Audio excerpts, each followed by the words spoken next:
नमस्कार दोस्तों, आप देख रहे हैं एक भारत डेली और आपके साथ मैं हूं राम बाबू गौतम। ये मैं जो वीडियो बना रहा हूं ये दरअसल सोशल मीडिया पर इन दिनों बहुत ज़्यादा गंदगी फैलाई जा रही है और ये गंदगी किसी और की तरफ से नहीं फैलाई जा रही है। ये गंदगी बहुजन समाज के जो लोग हैं तथाकथित बुद्धिजीवी उनकी तरफ से फैलाई जा रही है। मेरा ये वीडियो बनाने के पीछे उद्देश्य सिर्फ इतना है क्योंकि बहन जी का उस दिन 30 सेकेंड का, मात्र 30 सेकेंड का 15 जनवरी को जब लखनऊ में बहन जी प्रेस कॉन्फ्रेंस कर रही थी तो उन्होंने मात्र 30 सेकेंड की एक बात कही। उस बात ने मुझे बहुत ज़्यादा प्रभावित किया और उसी चीज़ को लेकर के ये मैं वीडियो बना रहा हूँ। ये कोई खबर नहीं है, इसमें एक संदेश छिपा हुआ है। वो संदेश क्या है, उसी संदेश को मैं आपको बताने के लिए ये वीडियो बना रहा हूँ। दरअसल इस समय जो है प्रयागराज में चल रहा है महाकुंभ, जिसको पहले इलाहाबाद कहा जाता था, उसको भारतीय जनता पार्टी की सरकार ने प्रयागराज जिला बना दिया। अब यहां तक तो सब कुछ ठीक है। प्रयागराज में 2012 में महाकुंभ हुआ था, उसके ठीक 12 साल बाद फिर से महाकुंभ हो रहा है और महाकुंभ में ये हजारों करोड़ रुपए का एक आयोजन है, सरकारी आयोजन है, जिसमें करीब 8,000 के आसपास करोड़ रुपए जो है वो यूपी सरकार खर्च कर रही है। इसमें केंद्र सरकार भी बहुत बड़ा योगदान दे रही है, मतलब 10 से 12,000 करोड़ रुपए इस कुंभ के आयोजन, महाकुंभ के आयोजन पर खर्च हो रहा है। ये सब तो ठीक है, ये एक सरकारी आयोजन है, लोग आ रहे हैं, जा रहे हैं, वहां पर अपने अपने तरीके से कार्यक्रम कर रहे हैं, आयोजन कर रहे हैं, इतना सब कुछ सही है। टीवी पर भी इस समय आप बहुत ज्यादा देखते होंगे कि महाकुंभ की कवरेज चल रही है। नागा साधु, इसके अलावा महिला साध्वी और तरह तरह के लोग, श्रद्धालु आ रहे हैं, विदेशी लोग आ रहे हैं, लेकिन कुंभ को लेकर के कुछ कंट्रोवर्सी भी चल रही है। कुछ कंट्रोवर्सी क्रिएट की जा रही है दूसरी तरफ से और कुछ कंट्रोवर्सियां क्रिएट की जा रही हैं अपनी तरफ से। अब वो कंट्रोवर्सियां कौन कौन सी हैं, इन सब चीजों को लेकर के मैं आपको बताने वाला हूं। लेकिन सबसे पहले मैं आपको वो बयान बता दूं जो बहन जी ने 15 जनवरी को दिया। प्रेस वार्ता में, प्रेस कॉन्फ्रेंस में बहन जी से पूछा गया कि बहन जी, इस समय महाकुंभ को लेकर के बहुत सारी चीजें चल रही हैं, महाकुंभ को लेकर के लोग अलग अलग बयानबाजियां दे रहे हैं।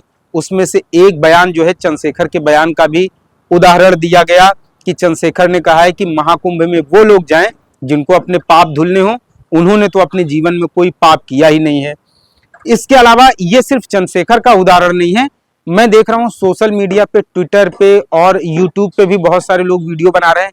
अलग अलग तरह के वीडियो बनाए जा रहे हैं जो कुंभ सांस्कृतिक कार्यक्रम हो रहा है महाकुंभ का, उन सब चीजों के जो निगेटिव एस्पेक्ट है, नकारात्मक पहलू हैं, उनको निकाल करके वीडियो बना रहे हैं। तो बहन जी का जवाब सुनकर आप जो है शॉक्ड हो जाएंगे, अचंभित पड़ जाएंगे। बहन जी ने कहा है कि ये जो महाकुंभ का आयोजन है, इसमें जिसको जाना है वो जाए, जिसको नहीं जाना है वो ना जाए। महाकुंभ के आयोजन को लेकर के किसी निमंत्रण की जरूरत नहीं है। और दूसरी जो सबसे खास बात कही बहन जी ने कहा ये आस्था का विषय है और जिसकी आस्था महाकुंभ के प्रति हो वो महाकुंभ में स्नान करने जाए, और जिसकी आस्था महाकुंभ के प्रति ना हो, जो महाकुंभ को नहीं मानता हो, दूसरी संस्कृति, दूसरी परंपराओं को मानता हो, वो अपनी परंपरा के अनुसार अपनी आस्था का निर्वहन करे। इस एक संदेश में इस एक बात में इतना बड़ा संदेश छुपा हुआ है जिसको लेकर के लोग अगर ये समझ जाएं तो शायद सोशल मीडिया पर जो युद्ध छिड़ा हुआ है और इसका जमीनी स्तर पर जो नकारात्मक असर देखने को मिलता है वो शायद नहीं होगा।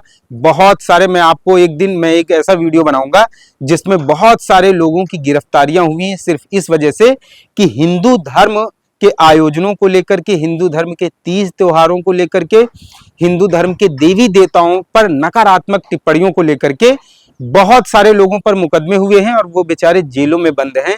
और इन सब का मैं गुनहगार उनको मानता हूं जो पढ़ने लिखने के बाद सोशल मीडिया पर इस तरीके के गंदगी भरे वीडियो बनाते हैं।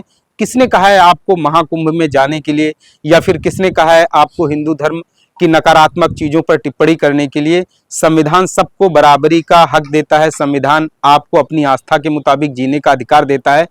फिर आप दूसरे धर्मों को लेकर के नकारात्मक टिप्पणियां क्यों करते हैं, दूसरे धर्मों की आलोचना आप क्यों करते हैं? आपको बाबा साहब डॉक्टर अंबेडकर ने एक इतना खूबसूरत और प्राकृतिक धर्म दिया है, आप बौद्ध धर्म का अनुसरण करिए, आप छोड़ जाइए दूसरे धर्मों को। आप बौद्ध धर्म को अगर मानने वाले हैं, बौद्ध धर्म के फॉलोअर हैं, बाबा साहब के अनुयायी हैं, तो बाबा साहब ने जितना बताया हुआ है, बहुत सारी अभी चीजें सीखने की जरूरत है, उसे पूरी जिंदगी में सीखा नहीं जा सकता है, लेकिन जितना आप सीख पाते हैं उसमें से कम इन चीजों का अनुसरण तो किया ही जा सकता है कि आप दूसरे धर्मों को लेकर के जो नकारात्मक टिप्पणियां कर रहे हैं इनसे बचिए, वरना बहुत सारे लोगों के ऊपर मुकदमे दर्ज हैं। कुछ लोग किताबें पढ़ के प्रभावित हो जाते हैं, कुछ लोग सोशल मीडिया पर हमारे आप जैसे लोग वीडियो बनाते हैं उन वीडियो को देख करके प्रभावित हो जाते हैं।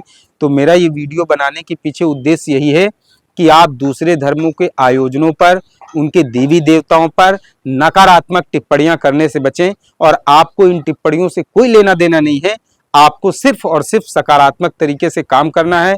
आपको सिर्फ और सिर्फ आगे बढ़ने के लिए संघर्ष करना है। सोशल मीडिया पर बहुत सारे ऐसे, अभी 25 दिसंबर का दिन था और 25 दिसंबर को मैंने देखा सोशल मीडिया पर बहुत सारे ऐसे लोग थे जो मनुस्मृति जला रहे थे। और वो इस वजह से मनुस्मृति जला रहे थे, वो कह रहे थे कि बाबा साहब ने भी मनुस्मृति दहन किया था। लेकिन वो ये भूल जाते हैं कि बाबा साहब ने जब मनुस्मृति का दहन किया था उसके पीछे उद्देश्य क्या था और उस समय हालात और परिस्थितियां कैसी थी।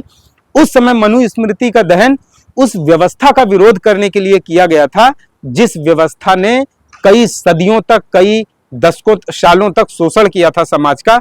लेकिन आज तो ऐसा नहीं है। आज हमारे सामने संविधान रूपी एक दस्तावेज है जिसमें हमारे लिए अधिकार हैं।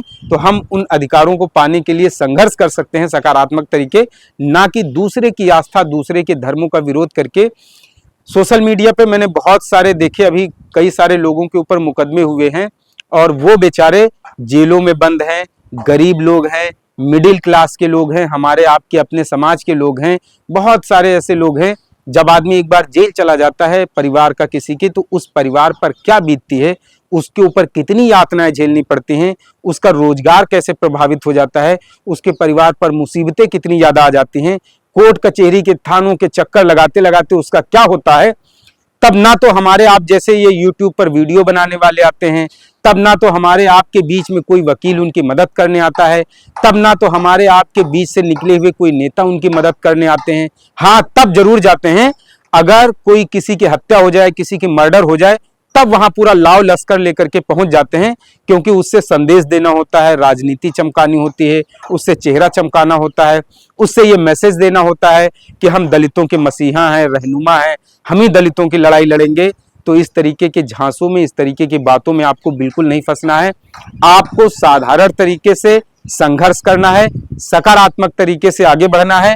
आप नकारात्मक चीजों में जितना ज्यादा उलझेंगे, जितना ज्यादा पढ़ेंगे, इसका सबसे ज्यादा बुरा असर हमारे नौजवानों पर हो रहा है। समाज के जो लड़के बाहर यूनिवर्सिटियों में पढ़ने के लिए निकलते हैं, जो बाहर अपने जीविकोपार्जन के लिए आए हैं, सोशल मीडिया पर इस तरीके की चीजें देख देखकर वो प्रभावित होते हैं और हिंदू धर्म को लेकर के नकारात्मक टिप्पणियां करते हैं। तो ऐसा बिल्कुल मत करिए। आप कानून का पालन करिए।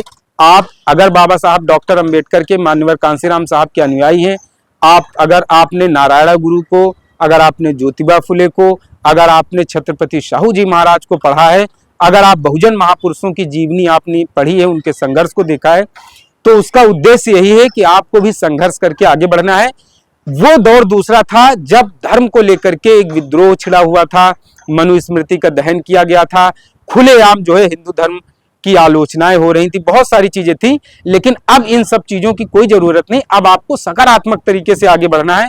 जब ये सब चीजें हो रही थी तब संविधान नहीं था, लेकिन अब आपको बाबा साहब अंबेडकर संविधान देके गए हैं, इसलिए संविधान के मुताबिक, संविधान के दायरे में रह करके, भारतीय कानून के दायरे में रह करके हमको आपको आगे बढ़ना है।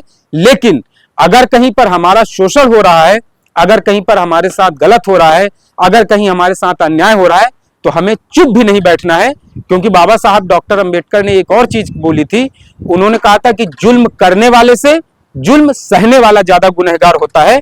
लेकिन हमें तब आक्रोशित होना है, तब हमें अपनी आवाज को बुलंद करना है जब हमारे साथ जुल्म और ज्यादती हो रही हो। लेकिन बेवजह आप अगर हिंदू धर्म की चीजों को निकाल के, खोद के, उन पे ला के टिप्पणियां करेंगे, तो मुझे नहीं लग रहा है इससे कुछ हासिल होने वाला है।